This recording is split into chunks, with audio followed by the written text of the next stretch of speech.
This is QTV News. I am Mamadou Gajaga and thanks for joining us. Coming up tonight, Bill on Information and Communication Technology Agency passed. Trade Minister appears before deputies. APRC reacts to government's white paper on Janek Commission report. A national risk assessment workshop on money laundering and terrorist financing was held. For more on this and other stories, stay tuned.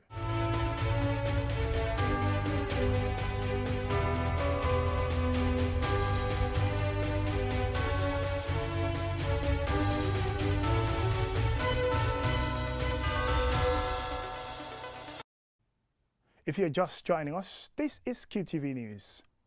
Deputies have passed with amendments the new Bill on Information and Communication Technology Agency. As Aliou Cissé reports, the Trade Minister also appeared before deputies to respond to questions relating to his ministry. Objectives of the Gambia Information and Communications Technology Agency shall be, among other things, to encourage the optimum use of information and communication technologies, the introduction of new technologies, and the investment in infrastructure and services. The consideration and debate on the bill was suspended on 11 June 2019 as the Minister of Information was asked to incorporate the issues raised by the National Assembly Select Committee on Education and ICT Training. Alajimbo of Upper Salem and Chairman of the Select Committee urged his colleagues to pass the bill. The entire bill, as it is right now, the committee actually is satisfied with the content, and then the committee also went further to just clearly state that we are very comfortable with the mandate that is given to this institution, and then we are also very comfortable with the powers and also the functions of this particular agency. For the member for Serekunda, Halifa Salah, he is concerned by the source of funding for the new agency. The concerns expressed must be taken note of. Government is killing certain public enterprises like Gamtel, whilst it is creating an institution like this, which fundamentally will need resources to be able to exist.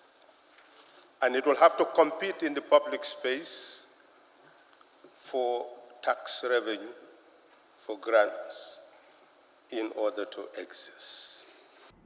The Fisheries and Water Resources Minister James Gomez, on behalf of the Information and Communications Minister Ibrahim Silla, who is out of the country on official business, shared with MPs how the government plans to fund the operation of the public agency.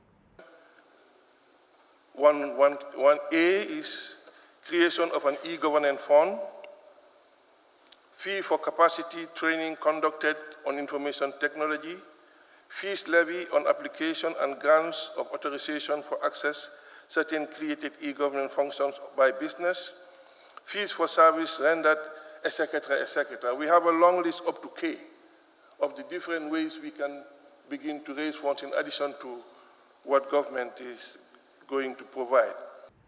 The agency shall have the powers to coordinate and ensure proper cybersecurity measures within government and as well to monitor and access information technology projects of the government.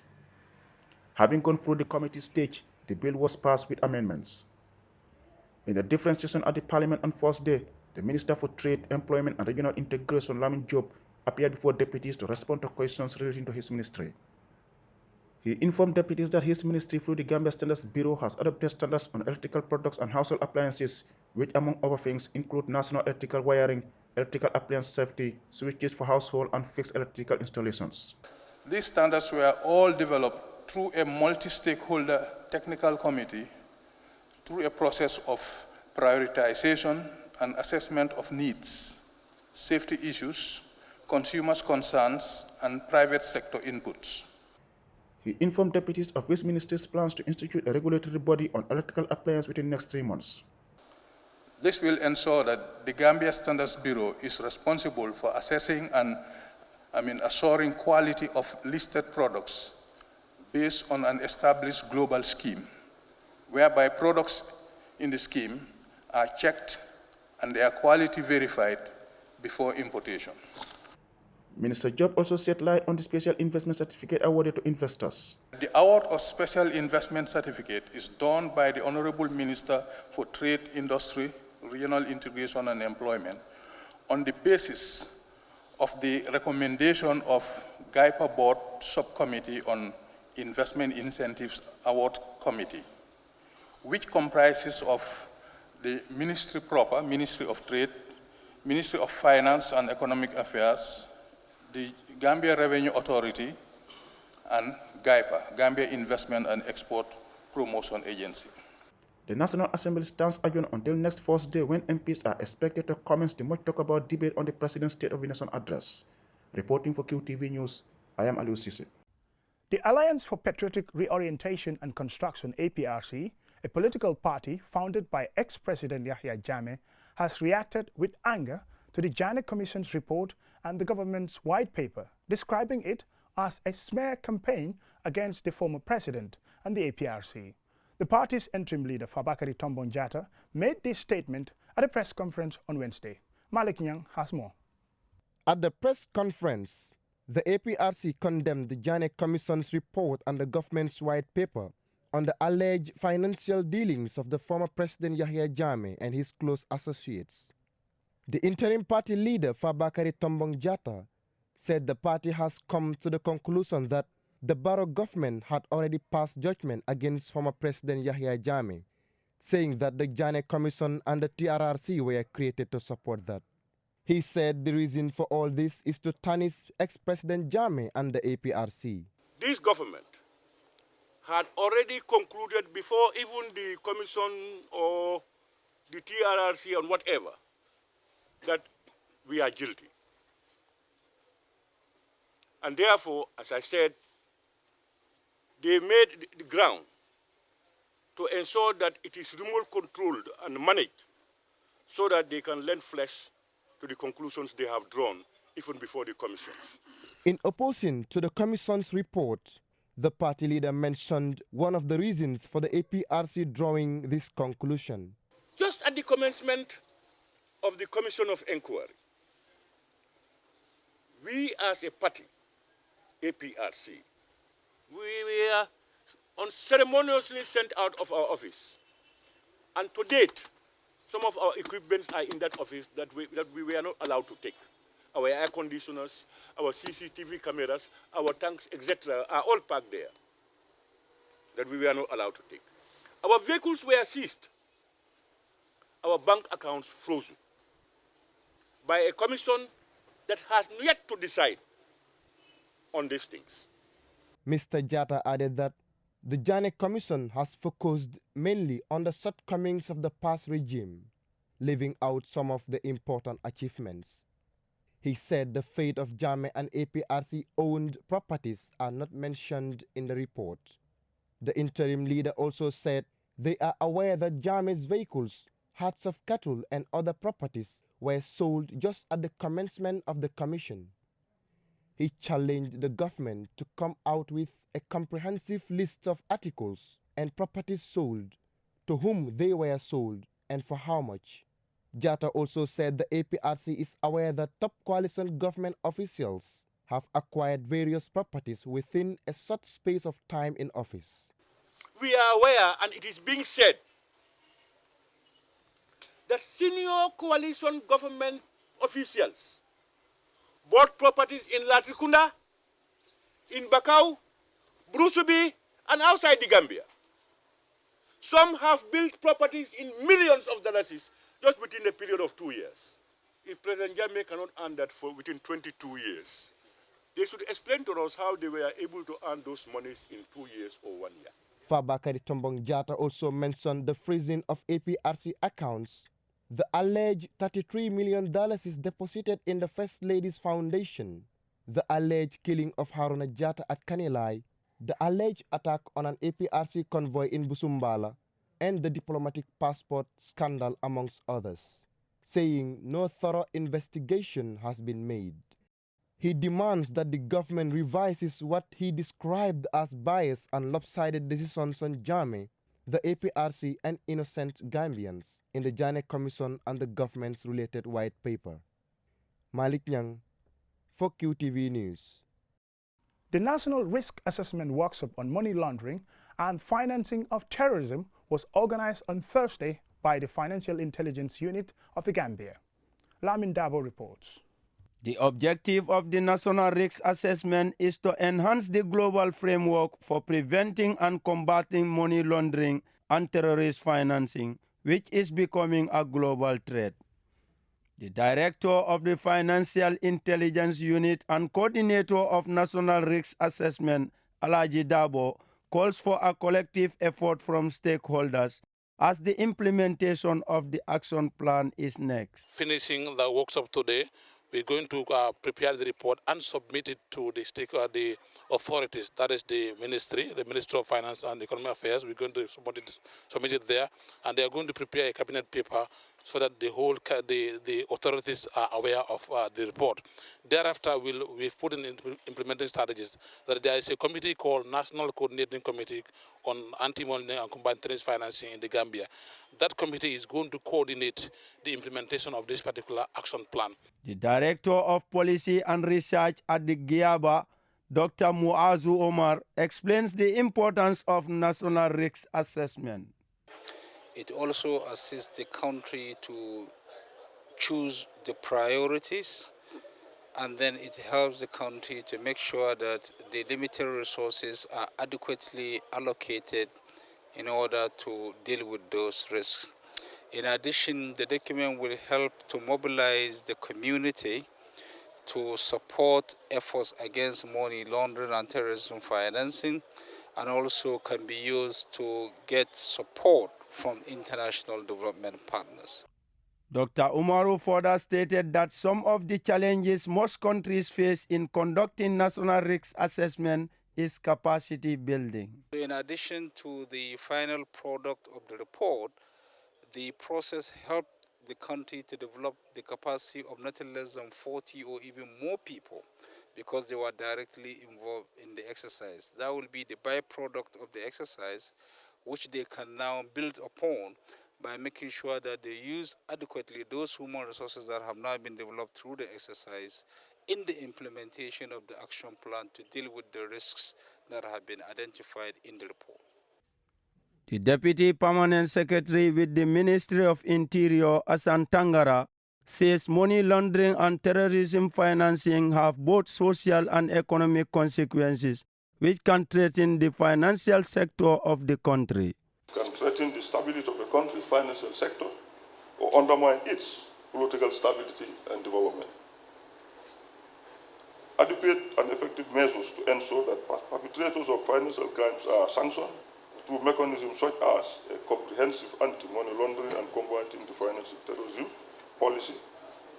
Domestic and international corporations are therefore imperative in order to make financial and other forms of crime unattractive.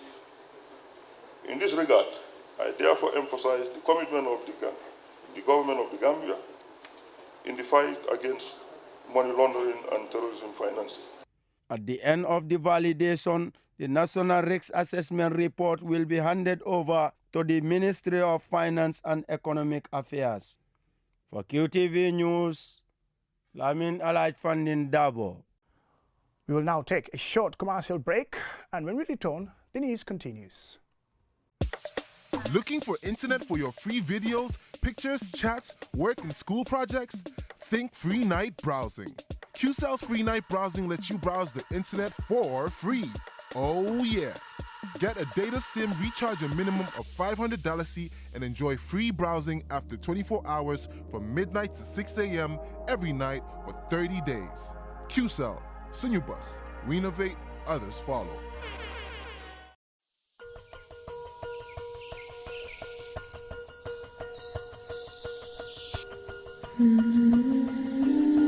Light. From the beginning of time, light has been there. It is integral to our survival and to our way of living. We need light to work, to build, to grow things, and even to see our loved ones. Light makes things easier and better. So QCell has changed the way you buy Q-Power to make it easier and more accessible. You can now access the same service quickly and get your cash power tokens instantly with the new QCell Q-Power code. To light up your world, simply dial *363#. With the touch of your fingers, With ease and convenience from the comfort of your home or office, you can bring light into your world instantly with *363#. Q-Power, lighting your world. QCell Sunyabus. We innovate, others follow. Welcome and thanks for joining us. This is QTV News. The All Artisanal Fisheries Cooperative Association, together with concerned organizations, has held a press conference to discuss the activities and impacts of fish meal plants in the Gambia. Mamadou Lamin Choi has more details. Business of fish meal factories is a cause for concern among these men and women, some of whom are involved in harvesting, buying, selling and processing fish. They are concerned that the activities of fish meal factories are not being properly regulated and that this is at the cost of the lives of fish species and local consumers. We have seen that our resources are going down because now there is what we call overfishing. There is what we call illegal, unreported and unregulated fishing. And if there is overfishing, then at the end of the day what we expect is depletion of fish stock. And if fish are depleted, then it's going to be against what we have as our policy objectives, the fisheries policy objective, such as employment creation, income generation, nutritional intake. Because if there is no fish, those objectives can never be met. These men and women in the fishing business are trying to mobilize a collective effort to find a solution to the problems they perceive. They would like to work with authorities, but the Minister of Fisheries and Water Resources declined the invitation from APRC to attend the press conference. According to the ministry, they were never consulted when the Artisanal Fisheries Cooperative Association was being established. Do they have the capacity to monitor and control? Do they have the authority to monitor and control the activities? These plans did not come out of the blue. They have got approvals from relevant government institutions. Most Gambian staple foods are prepared with fish, thereby making its demand high in the market. The presence of the fish meal factories is expected to provide jobs and generate revenue. While the factory's level of influence in the market is an advantage to fishermen, it is the opposite to fishmongers. Mormbai, a fishmonger at Gunjur landing site, alleges that fish meal factories buy any kind of fish, whether fresh or rotten, small or big. This, he said, has created a carefree attitude among fishermen who don't mind where to cast their net and what fish to catch. Their business is affected by this, he says. Previously, when there weren't any fish meal factory here, that made fish very cheap. Fishermen would bring their catch in abundance, and we the fishmongers would have enough for the market. We had the chance to decide what fish to buy, but now we can't because fishermen wouldn't negotiate price with us, while the fish meal factory is available to buy all their catch. The Ministry of Fisheries has responsibility to regulate, control and monitor fishing in the Gambia. The Permanent Secretary of the Ministry, Dr. Bamba Banja, says that government seeks to promote a vibrant fisheries sector for employment and revenue creation and socio-economic growth. In spite of this, the ministry is unable to effectively deliver on their mandate due to inadequate capacity and resources. The ministry has no monitoring vessels for proper monitoring and control of fishing. Some have questioned why government has not bought trawlers to take part in fishing for economic growth rather than leaving it to the private sector. The Permanent Secretary had this to say in response. I hear people saying government to have trawlers. Look, we are not competing with the private sector. It's not about competing with the private sector. All right? We want the private sector to take up that role. We will create the environment for them. 3 fish meal factories have begun operations in the Gambia, most of which are said to be Chinese-owned. They catch or buy fish from the Gambia, process and export them to feed their own fish or animals. The availability of pelagic fish is decreasing, observers say. Pollution of the river by the fish meal factories and depletion of water resources is causing concern among Gambians. Mohamed Lamin Choi, QTV News. The Gambia Immigration Department on Thursday received office furniture and equipment from the International Organization for Migration, IOM. The donated items were funded by the government of Japan. Aisha Janek reports. The furniture and equipment donated include 8 executive tables and chairs, 12 office filing cabinets, 8 desktop computers, 2 air conditioners, 2 LCD projectors, and 2 photocopier machines. The aim is to improve the working conditions of the Immigration Department staff, especially those in remote areas. Speaking at the occasion, IOM's Chief of Mission in the Gambia, Fumiko Nagano, says IOM is a partner in border management and control in the Gambia and hopes that the items donated will enhance the operational capacity and working conditions of the Immigration Department.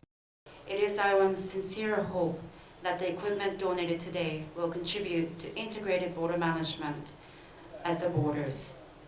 It is also our hope that the staff of the Gambia Immigration Department will experience a better working environment that will, in turn, promote operational efficiencies in various regional offices within the country, many of them in remote locations. The Director General of the Gambia Immigration Department, CDM Toure, thanked IOM, saying the items donated couldn't have come at a more opportune time. He further shares news of the installation of an advanced border management system called the Midas at our borders, sponsored by the government of Japan. It would interest you to note that the major component of this project is the provision of Midas. For the discerning mind, Madam Fumiko has mentioned it. The meaning of Midas is Migrant Information Data Analysis System. This is a state-of-the-art equipment that is installed at the borders, and it captures all information relating to the movement of migrants in and out of the country. It's a very advanced border management information system, and we're going to have it installed at some selected major land border posts of the country. The Assistant Secretary, Minister of Interior, Manding Sedikan, thanked the government of Japan for their continuous support and assured the donors that the items would be put to good use. The International Organization for Migration, IOM, donated the items and equipment under the project Enhancing Capacities of the Gambia's Local and Central Governments to Manage Borders and Contribute to Trade Facilitation, Community and Economic Development. For QTV News, I am Aisha Janek. Over 41,000 exercise books and 3,000 school bags were distributed to students in 13 villages within Fonyi. The beneficiaries are the less privileged students in low basic schools. APRC attended the event and sent in this report. The items provided to the students, according to the organizers, is to help contribute to the children's punctuality in school and as well as help them pass exams. Idris Abba, the Federation manager, said the gesture is in response to the needs of school-going children and also helps to reduce the burden on parents. Witnessing the handing over of 3,200 branded bags and 41,400 copies of branded exercise books. The total cost of this material, Mr. Chairman, is worth $2,748,000. The provision of branded bags and books is the first of its kind by the Federation, and this shows how visible we want to be going forward as an organization through supporting children's education. Alaji Ayambai, a cluster monitor officer of the Ministry of Basic and Secondary Education, thanked Child Fund and Fonyi Dinding Federation for the gesture. These materials, there is no education. There will be no education without materials. And we all know the Gambia is a developing country. Most of the students we have in our schools are faced with a lot of financial constraints and challenge. Some of the children's parents cannot provide materials like exercise books and pens and pencils. But you coming to our aid, providing those things for the students, I think it worth mentioning, and then we are highly in appreciation of the support. Musukuta Koma, Child Fund, the Gambia Country Director, said her office is aware of the government's constraints and thus the initiative seeks to complement the efforts in attaining quality and affordable education for all. Support the education of your children. As an international organization and supporting the operations in the Fonyi, the best we may want to do is to provide materials. In addition to materials, we are partnering very well with the Ministry of Education in trying to organize extracurricular activities for those slow learners so that after school they have some extra hours that can be used to coach them so that they come to the level of the fast learners.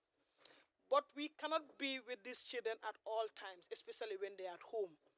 It is the responsibility of the parents to try to make sure that when they are at home, they are being monitored, they are protected, and that they are reminded to reflect back on what they have learned. Nene Jaju gave the vote of thanks. And I'm here to thank you all for this support that you have done for us. On behalf of my fellow students or children, thank you very much, Child Fund. Without this thing, we will not be able to learn. These things are very important. It can help us in school, at home. When we do something in school, we will take it at home and study, as you say, until Musukuta Koma. Thank you. The distributed materials worth $2,748,000 goes to more than 4,000 students. Fonyi Dinding Federation is a community-based organization affiliated to Child Fund Gambia with the sole aim of supporting the well-being of children, youth and their families within the 5 districts of Fonyi. Babukar C, QTV News. Before we end this bulletin of the news, let's take a quick look at our main news stories.